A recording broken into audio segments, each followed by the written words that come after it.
ఒక ఏసీ కొనే ముందు మనం ఇలాంటి మిస్టేక్స్ చేస్తూ ఉంటాం గాబట్టే, మనం ఎక్కువ డబ్బులు ఖర్చు పెట్టేటప్పటికి, ఆ ఏసీలు మనకు కరెక్ట్ కూలింగ్ ఇవ్వలేకపోతాయి.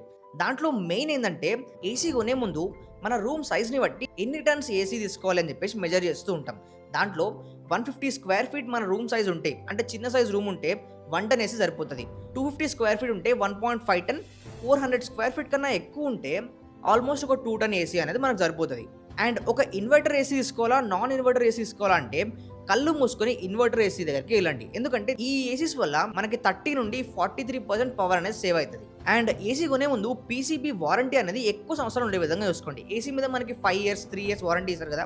అలా ఎంత ఎక్కువ వారంటీ ఉంటే మనకు అంత బెటర్. ఇంకోటి ఒక ఏసీ కొనే ముందు కూలింగ్ కెపాసిటీ అనేది చాలా ఇంపార్టెంట్. మీరు ఒకవేళ 1 టన్ ఏసీ కొంటున్నట్టయితే 3400 నుంచి 3550 కూలింగ్ కెపాసిటీ ఉండే విధంగా చూడండి. 1.5 టన్ కొంటున్నట్టయితే 5000 నుండి 5300 కూలింగ్ కెపాసిటీ ఉండాలి. 2 టన్ ఏసీ కొంటున్నట్టయితే 6000 నుండి 7000 మధ్యలో కూలింగ్ కెపాసిటీ ఉండే విధంగా చూడండి.